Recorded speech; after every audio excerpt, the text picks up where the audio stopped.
Every month, the wide world of gaming gets weirder, and every month, gameranx catalogs the weirdness. Hi, folks, it's Falcon, and today on gameranx, the weird gaming stories of October 2024. Starting off at number 10. The former president and CEO of Sony Interactive Entertainment America and current strategic advisor at Tencent Games says that publishers really need to stop chasing Fortnite because it's causing a collapse in creativity amongst developers. Because the publishers are ultimately asking, and I don't know if this sounds like something maybe I've said, or maybe my colleagues here at gameranx have said, and not once, but many times, but as publishers are enforcing on developers the question, what's your monetization scheme? It makes games worse, because that's what matters to them. Doesn't matter if the game is good, doesn't matter if people will like it. All that matters is that they can figure out a way to get people to put money into it. The particular former Sony CEO is Sean Layden,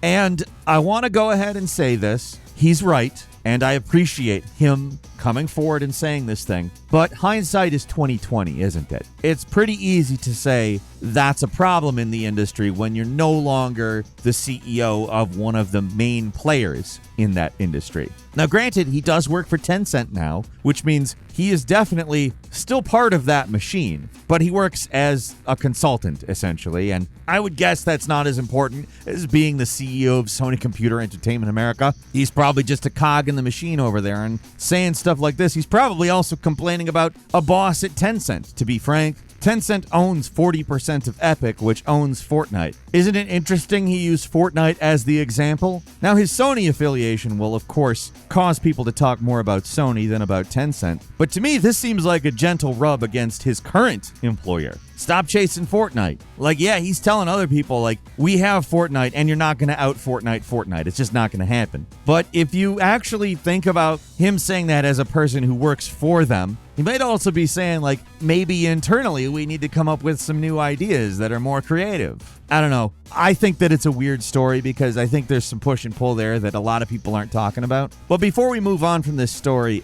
he does provide a rationale that I personally agree with. He chalks it up to the AAA triple-digit million game budgets, not counting marketing, and those are huge investments, and it makes sense that the business guys are thinking about dollar signs. The implication being the AA market has been neglected by the big publishers. You can make better games, and a lot of the time, better profit margins, if not better profits in total, with a game that costs less to make and is more creative, and people like it, and people are getting something that they feel is at least unique on some level. Weird, right? One of these guys actually thinking.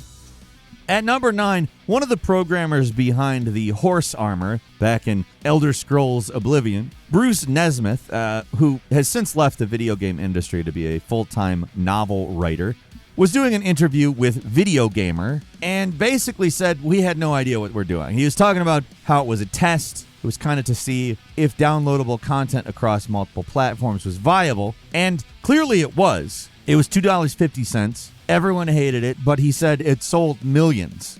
He couldn't remember the exact figures, but he said millions. That's a lot of hated horse armor. But it was basically a test because prior to Oblivion, they would release add-ons and things on discs. It was basically a test bed for doing paid content via download. And they were not expecting a backlash at all because in their minds, it wasn't really something that was going to sell or mattered. It did sell a lot, but they were thinking more along the lines of would it work so that later on when we make an add-on, instead of sending it out on discs, we send it out over internet. It's interesting to think. Nesmith said, nobody had done that before for the platforms. We literally pioneered that. And so Bethesda didn't know what the hell it was doing at the time. We didn't know. He also said, only in hindsight could we have seen that it's not what people wanted, and we basically thumbed our nose at them without realizing it. So part of the horse armor story is that you're going to make mistakes when you're the first one in the water with something like that. Definitely true, sir.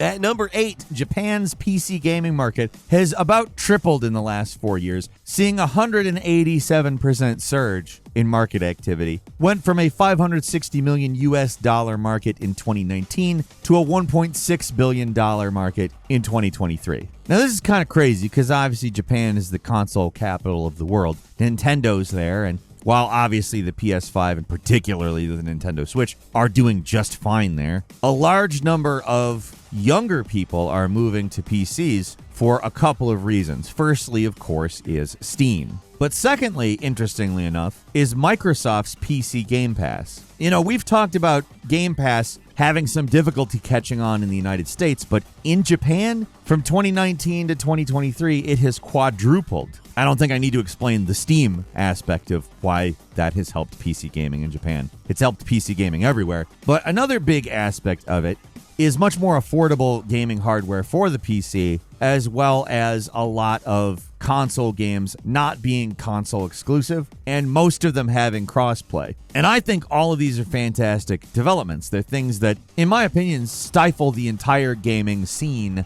as a whole to not have. I like crossplay. I like non-console exclusivity. I play games on PC. I have actually done the same thing that the Japanese folks that this is referring to have done. I grew up a console gamer. I mean, I wasn't exclusively a console gamer, but if you had asked me if I wanted to play Lemmings on the PC or Mario World, well, obvious answer. But I think it's pretty great. It's pretty great to see PC gaming get bigger there. And I think a lot of it is that PC gaming is, you know, a much more flexible prospect, you know? It's nice to see it thrive. And also, honestly, after the many years of PC gaming being kind of neglected, and it was, like, for a very long time, it's a little weird to see it succeed anywhere, but not super weird. I mean, it's succeeding for reasons that are pretty logical. At number 7, 343 Industries has changed their name to Halo Studios, and, well, they want you to think that it's a completely new thing. To some extent, it definitely is. They've moved from the Slipspace engine to Unreal, Slipspace being 343's proprietary engine that required a lot of staff to maintain on its own, like to develop the engine and make it bigger and better and make it easier for the Halo devs. And they made a big to-do about how spending all of that time and energy developing a tech stack on top of developing a game was a waste of energy. And honestly, it is, because there's no reason for Halo to be on some proprietary engine. Let's be serious. So, in my opinion, that's a positive development, but I also just find this weird because they set it up like this. If you really break Halo down, there have been two very distinct chapters. Chapter 1, Bungie. Chapter 2, 343 Industries. Now I think we have an audience that's hungry for more, so we're not just going to try to improve the efficiency development, but change the recipe of how we make Halo games. So we start a new chapter today. But what bothers me about this is that if you're breaking down it by developer, Bungie and 343 Industries, changing the name of 343 Industries is not a new chapter. I get they are trying to symbolically say, we're going to take a completely different approach, but I'm always going to be skeptical of something like changing your name just because it's not really changing anything. We won't know if there's a real result to this until the next Halo game. And I'm not saying it can't, and I'm not even saying that I'm skeptical it will. I'm saying making a big to-do about changing the name of 343 Industries without a new game to preview triggers that in the back of my head. So that's why it's weird to me. I don't mean to be poo-pooing on anybody. I really hope they do, because obviously I would like the best possible Halo games in the future. So, you know, we'll see. I just had to say why it seems weird to me, because obviously this is a list about that.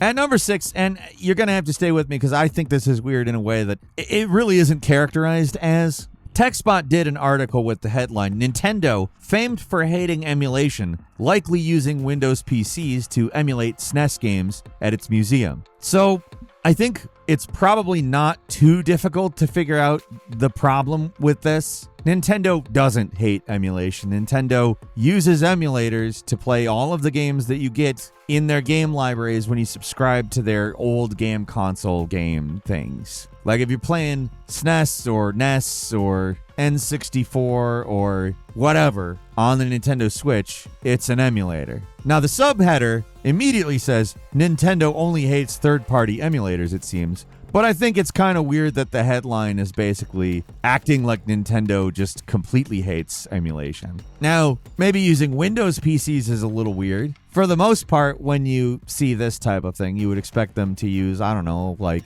Linux. Because if that crashes, what happens is going to be indecipherable to the average person, and they're not going to think, oh, it's just a PC. I'm just playing a game on a PC. I don't know. It makes people mad that they're using emulators when they do everything possible to shut down emulators. but I would really like to refocus people's ire. It's not emulators that Nintendo hates. It's people enjoying their IP in a way that they don't want them to. And let's be clear, it is not about money because they aggressively enforce IP on games that have long been out of print and have no modern equivalent to buying standalone. They just don't like utilization of their IP in ways they don't control, which I get, but it also sucks and is bullshit, and I hate IP law. It's not emulators they hate, it's people who like their games that they can't get other ways that they hate. Because let's be clear, Switch emulation is not meaningfully impacting the sales of the Nintendo Switch or its games. We are talking about an incredibly outdated console that has massive hits, like the two Legend of Zelda games, which both sold insane numbers. Like, this is a thing that makes me mad, but not for the reason that they're trying to paint it as.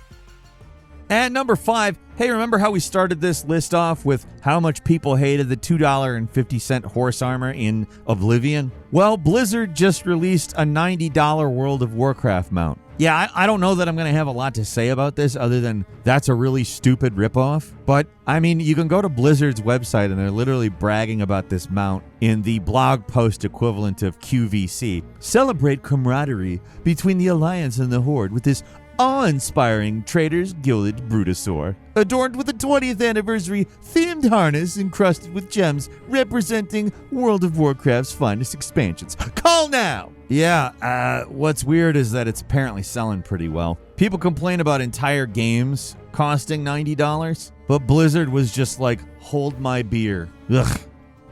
At number 4, hot on the heels of Nintendo enforcing their IP with Pal World. By the way, just one of those incredibly scummy lawsuits where they modified their patent before suing specifically so that they could attack Pal World. Sega was like, oh, they can do that? So they decided to sue Bank of Innovation, the developers of Memento Mori, for $6.7 million in damages for patent infringement. Memento Mori is an indie card RPG, and I don't even want to get into the details. This is a serious problem. Patenting game design like this, basically making style into IP, making it so that a type of game is IP, a genre can be intellectual property, that is dangerous. It's also garbage, and these companies that are doing this are just making the case for why intellectual property is bad. I've said it for a very long time, much longer than I have been doing any kind of content on any platform. I was downloading MP3s off IRC in the middle of the 1990s because I'm old and I don't respect IP law. And I also think the statute of limitations is up on that one at this point. I don't do it anymore, is what I'm saying. No piracy for me. But coming from that background, I see this stuff and it makes me mad because even though maybe in the mid-90s I was doing it because I didn't have the money to buy games, the attitude towards that action, towards people who likely don't have the money to buy games and that's why they're doing it, caused me to, as I was growing up, research IP and figure out things that I don't like about it. Patenting genre is like the nightmare scenario of any gamer who understands IP. That's like so wrong. It's beyond wrong. And it's being done by these very mainstream names. Nintendo and Sega are not low-level nobodies. And they're just attacking these smaller developers with surprise hits for making games that are similar. Not like using programming stolen from them, but making games that are similar. I hate it. I hate it so much, and it's a dangerous precedent, and I hope people understand how bad this could be long term. You're talking about stifling smaller developers with a potentially better take on a mechanic. Like, there's a lot that Pal World does right. There's a reason why people like it so much, and it's not like it meaningfully destroyed Nintendo or anything. Like, people are going to buy the next Pokemon game, period. At number 3, being ahead seems to make you a jerk. We've talked about Nintendo plenty with their IP hoarding, but back when Xbox was the big thing, they went ahead and did Xbox One. And now PlayStation is getting its turn. They seem to be trying to find ways just to piss people off this way and that. I can say one word, Concord, and no more, but I got a new one for you. So you know PlayStation Stars, the points reward system you get for purchases on the PlayStation Network store? I mean, it's fairly standard play at this time. Nintendo has a version of that. I believe Xbox does, although I use Game Pass with Xbox stuff generally. Will no longer give you points for money you spend on subscriptions, like PlayStation Plus or EA Play. You don't get those points now. Now, the reason this matters is you could use points in order to get credit on the PlayStation Network store, which means stuff would cost you less if you were a loyal customer. This also meant that the recurring subscription money that you spent was part of that. It's not anymore. And that sucks because, I mean, if there's anything you would want to reward the loyalty of, it is subscriptions. But, you know, whatever. What will Sony do next? So at number 2, Sony has delisted Horizon Zero Dawn on PC because they have the remaster up. And I get that. It's fine. I don't think this would really be a news story if not for the next aspect. They forced the PSN thing by doing this because the remaster requires you to be logged in on PSN. Now, people got mad at this with Helldivers 2, which obviously Helldivers 2 is incredibly well liked, and to have it review bombed over this specific thing was a big detriment, and Sony backed down. But they haven't with God of War Ragnarok, and that means these games are just unavailable to buy in over 100 countries that don't have PSN in them. I mean, these are just straightforwardly single-player games that do not need PSN for any reason other than they want people to be signed up for PSN. You know how I ended the last point with what will Sony do next? Here you go. They really just seem to want people to hate them. I don't understand it. Like I said, it seems like once you get ahead, once you're the main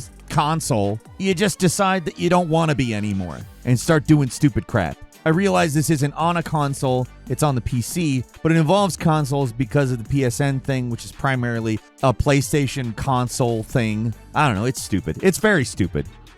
At number 1, Josh Sawyer, the head developer of Fallout New Vegas, still with Obsidian Entertainment, and therefore an employee of Microsoft, which also owns Bethesda, and therefore every once in a while the discussion comes up, another Fallout from Obsidian, please? Anyway, Josh Sawyer said he would definitely be open to it. However, he would have to be allowed creative freedom because, and I'll quote him, who wants to work on something where the one thing they want to explore is not possible to explore? I.e., if he had an idea and Microsoft maybe saw it as contradictory to whatever profit thing that a publisher might foist on him, you know, like we discussed earlier in the list. Yeah, basically, unless they guaranteed him that wouldn't happen, he doesn't want anything to do with it. But if they did, he does.